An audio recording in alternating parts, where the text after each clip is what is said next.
Hello बच्चों, welcome to ranker JEE. तो आप लोगों ने बहुत स्ट्रेटजी देख ली होगी 99 परसेंटाइल कैसे पाएं। जो दूसरा अटेम्प्ट है उसमें 99 परसेंटाइल कैसे पाएं, कैसे एक महीने में 99 परसेंटाइल पाएं।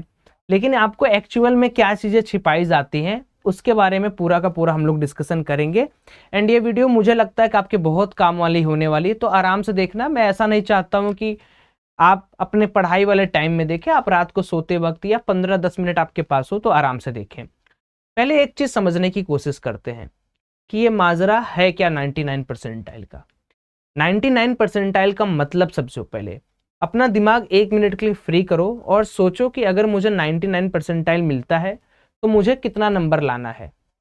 अगर आज आप अपने स्कूल के अपने कोचिंग के टेस्ट सीरीज में दोस्तों, अगर आप 100 नंबर या 120 नंबर के नीचे पा रहे हो तो 2 महीने में ये जो बकवास 99 परसेंटाइल पाने वाली स्ट्रेटजी आप फॉलो कर रहे हैं ना, उसको भूल जाइए। क्योंकि उसके चक्कर में आप इतनी चीजें गलत करने वाले हो कि जो आपका 95-94 परसेंटाइल आने वाला भी, वो भी आप चौपट कर दोगे। मैं कुछ दिन पहले आपको एक बात बोला था, उस बात को मैं फिर यहाँ पर रिप्ले करूंगा कि जैसे जैसे अटेम्प्ट बढ़ता है वैसे वैसे कंपटीशन और टॉप पर जाता है और ज्यादा नंबर पर कम परसेंटाइल बनती है। बहुत सारे बच्चे ये सोचते हैं कि हमेशा उनके हित में बातें करो, कह रहे नहीं मेरा मुन्ना तू 150 नंबर लाएगा, तेरे को एनआईटी त्रिची मिल जाएगा। ये सारी चीजें वही आपसे कहता है जो ये बोले कि मैं आप 90% 19 परसेंटाइल आपकी है, मैं आपका 99 परसेंटाइल कर दूंगा, मेरा ये स्ट्रेटजी फॉलो कर लो, मैं आपको 200 परसेंटाइल दिला दूंगा।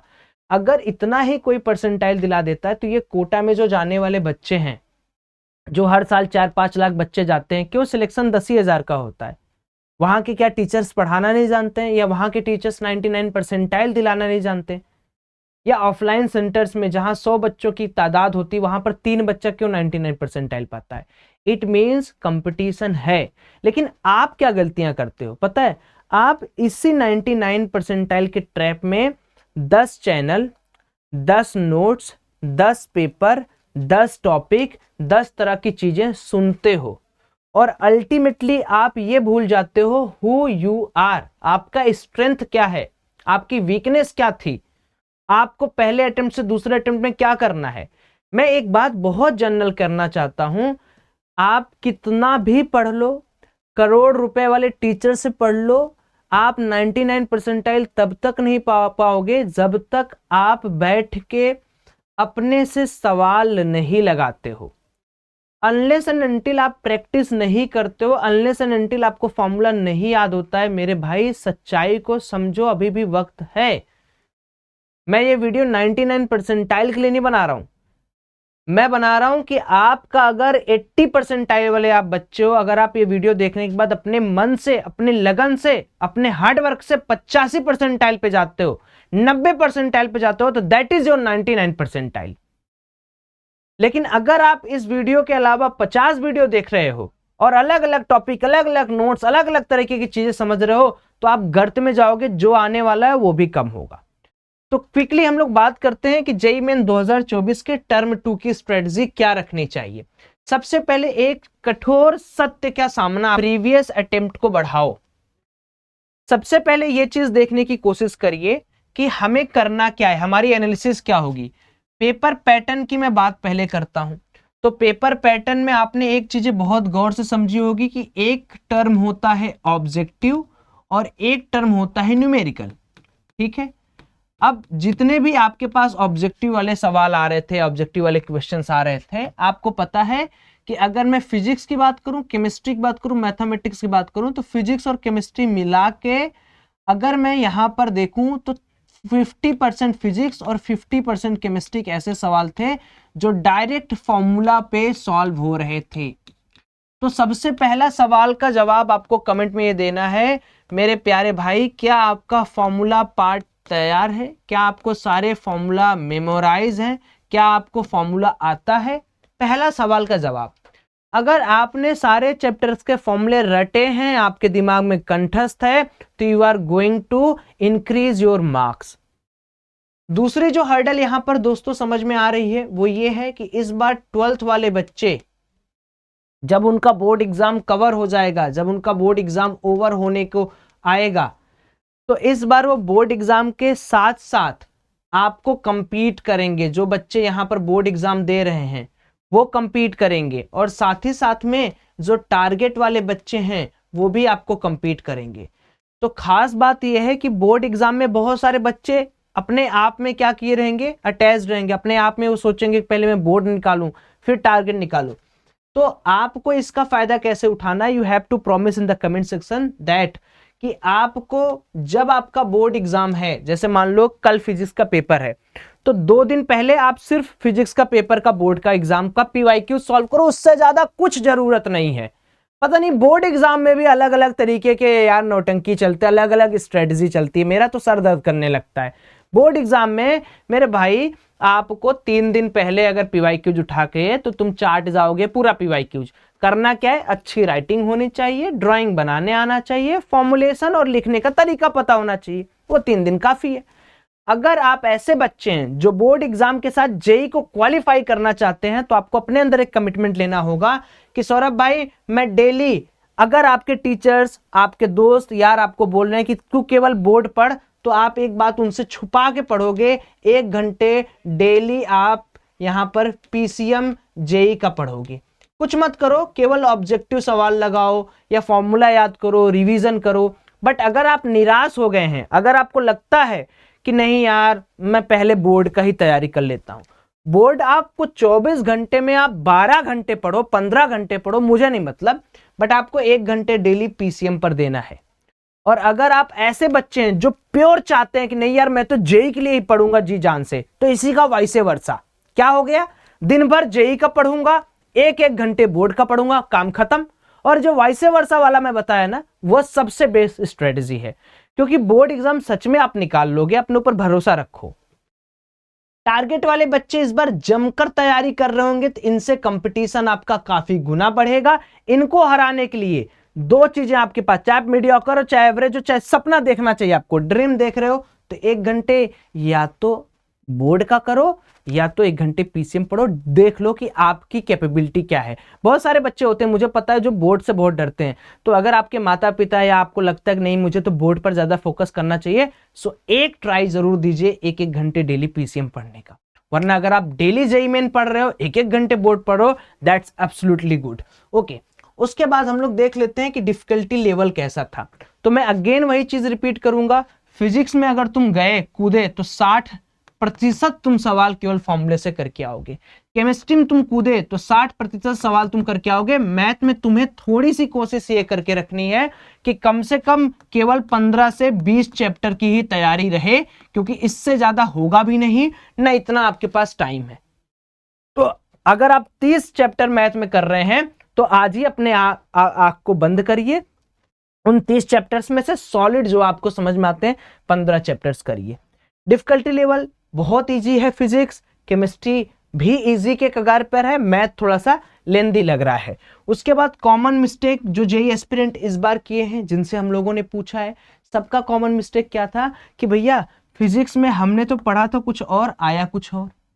अब ये कैसे संभव हो सकता है? ये ऐसे ही संभव होता है जब आप बहुत बड़े बड़े सपने देखते हैं और छोटे सपने पूरे करने की आपकी चाह नहीं होती है।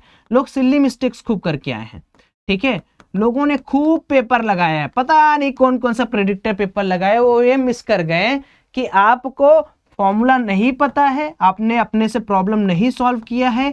अब बताओ एक चीज समझो, जैसे मैं आपको एग्जांपल देता हूं, आप सब समझ जाओगे। आप लोग यार देखो इतने समझदार हो ही, आपका एग्जाम डेट ये है और प्रेडिक्टर हमने बना दिया है, लिंक डिस्क्रिप्शन बॉक्स में, एकदम एग्जैक्ट आपका परसेंटाइल वगैरह चेक करना है तो नीचे डिस्क्रिप्शन में है। अब मैं आपको एक छोटा सा एग्जांपल पेश कर रहा हूं, ध्यान से सुनना।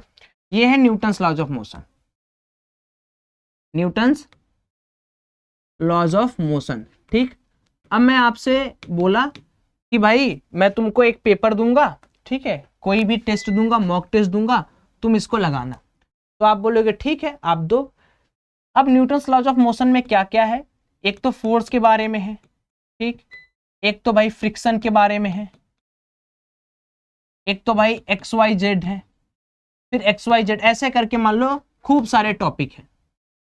अब आपने क्या गलती किया, आपको लग रहा है कि सौरभ भाई एक कोई भी पेपर में मेरे को फ्रिक्शन का क्वेश्चन आया, ठीक, मैंने इस क्वेश्चन को कर दिया, अब मैं तो जेईई मेन के लिए एकदम तैयार हो चुका हूं। लेकिन आप भूल चुके हो कि जो एनटीए का पेपर होता है वो 12 शिफ्ट में होता है, यानी 12 पेपर में क्या गारंटी है कि ये वाला टॉपिक ना पूछा जाए या ये वाला टॉपिक ना पूछा जाए। तो instead of solving this type of mock test paper, just try to solve PYQs. और पीवाईक्यूज में कोई भी चैप्टर के अंदर आपको गेस नहीं करना है कि ये टॉपिक मुझे करना है, ये टॉपिक मुझे करना है, ये टॉपिक तो नहीं करना है। नो गेस वर्क, क्योंकि गेस वर्क किए तो आपका आधा से ज्यादा नंबर वहीं पर कट गया।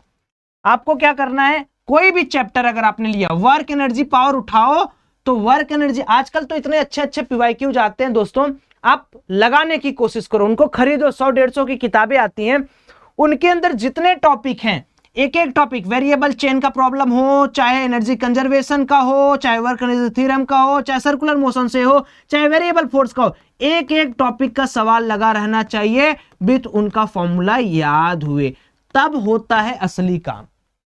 और आप कहां फंसे हो पता है, आपको लगता है कि कोई पेपर, कोई हैंड रिटन नोट्स, कोई एनालिसिस मिल जाएगी तो मैं राजा बन जाऊंगा, मेरा 99 परसेंटाइल आ जाएगा। नहीं आएगा, नहीं आएगा। आएगा तब जब आपको एक चैप्टर की पूरी हिस्ट्री, भूगोल, फिजिक्स सब पता रहेगी। वही सेम चीज केमिस्ट्री में है, वही सेम चीज ऑर्गेनिक केमिस्ट्री में है, वही सेम चीज मैथ में। मैं आपको कहता हूं थोड़ा दिमाग लगाओ, और जब आपको कोई भी चैप्टर करना है, आपके पास 30 टोटल चैप्टर्स होते हैं मोटा मोटा तौर पे। आपको 30 में से आप छांटो कि 20 मुझे फिजिक्स के करने हैं, 25 मेरे को केमिस्ट्री करने हैं, 15 मेरे को मैथ के करने हैं। लेकिन आपका ये 20 चैप्टर कंप्लीट तैयार होना चाहिए, इसमें कोई इफ एंड बट नहीं आना चाहिए कि नहीं यार ये तो मेरा कुछ टॉपिक तैयार है, कुछ टॉपिक नहीं तैयार है।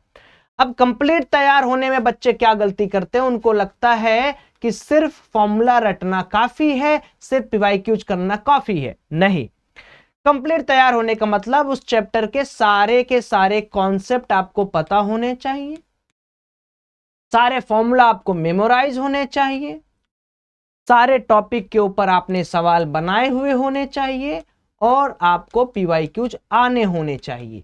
जो पीवाईक्यूज आपके हैं, that's the 4x time of growth. बस इससे ज्यादा नो नीड टू वरी। अब कितना इसको मछली की तरह रटोगे कि ये करूं, वो करूं, वहां करूं, आपके पास टाइम है कितना है? और आप बताओ, अगर आप यूट्यूब में चिपके हो, अगर आप पेपर सॉल्विंग में चिपके हो, तो भैया आप या तो बहुत महान व्यक्ति हो कि आपको सब आता है, now you are just going to revise whole thing, कि आप किसी की यूट्यूब में सॉल्व कर रहे हो, किसी की यूट्यूब की वीडियोस देख रहे हो, आप इंस्टाग्राम पे रील देख रहे हो, आप वाईटी शॉर्ट्स देख रहे हो, या तो आप एकदम पागल बच्चे हो जिसको कोई मतलब नहीं है, जो भाग्य भरोसे बैठा है कि मैं यहां से टीप लूंगा, यही सेम चीज जेईई मेन में आ जाएगी। तो डिसाइड आपको करना है कि आपकी जर्नी 99 परसेंटाइल की खुद वाली होगी या 99 परसेंटाइल दिखावे वाली होगी। खुद वाली जर्नी पता है क्या होती है कि मैं यार इस बार 120 नंबर ही केवल जेईई मेन में पा रहा हूं, मैं अगली बार यार मेरी औकात है 160 नंबर, मैं करके दिखाऊंगा।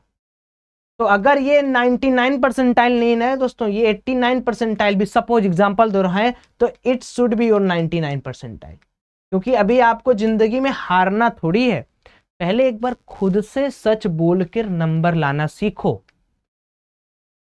क्या पहले मोबाइल नहीं था तो रैंक नहीं आती थी?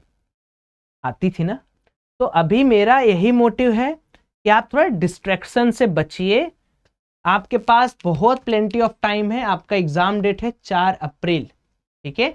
तो पूरा फेब महीना आपके पास बचा हुआ है, पूरा मार्च महीना आपके पास बचा हुआ है, एंड 2 महीने, अगर 2 महीने भी नहीं तो मुझे लगता है कि फरवरी में, आज तो 5 तारीख हो ही गया, मोटा मोटा मान के चलो कि 50 दिन तो आपके पास ऐसे ही हैं। इस 50 दिन में कम से कम मेरे भाई, अगर आप 50 चैप्टर पर भी ओवरऑल फोकस कर लेते हो, और ऐसा फोकस 90 होते हैं टोटल 11-12 मिला के, 50 में भी कर लेते हो, तो 5 के 20 200 नंबर होता है। और चलो गलती हो गई आपसे, कुछ इसमें हुआ, आपका ओवरऑल एम क्या है 180 से 190 पाना, और 180 190 में आपको ऐसा कॉलेज मिलेगा ना कि आपने सपने में भी नहीं सोचा होगा। वो छोड़ दीजिए, वो जो है 250 240 पे हम यहाँ पहुंचेंगे वहां पहुंचेंगे, वो नहीं। कम से कम इस चीज को पहचान तो लो कि क्या है एक्चुअल बात। बाकी देखिए, अगर आप चाहते हैं कि आप इस चैलेंज को लें कि आपका 99 परसेंटाइल आपको लाना है, तो कमेंट में अपना इस बार सेकंड शिफ्ट का नंबर कितना लाओगे लिख देना, और कौन सा कॉलेज एम कर रहे हो। आओ मिलते हैं जेईई मेन के रिजल्ट के बाद। मैं ज्यादा परेशान और पागल बनाने वाला वीडियो नहीं बनाता हूं, मैं सिंपल बात करता हूं आपके हित के लिए, मेरा कोई फायदा नहीं है।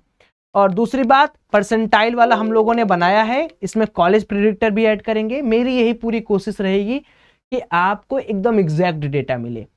तो एग्जैक्ट डेटा देने की कोशिश रहेगी। बहुत सारी चीजें आने वाली काउंसिल रिलेटेड, तो please subscribe the channel at earliest as possible. Thank you, have a great day.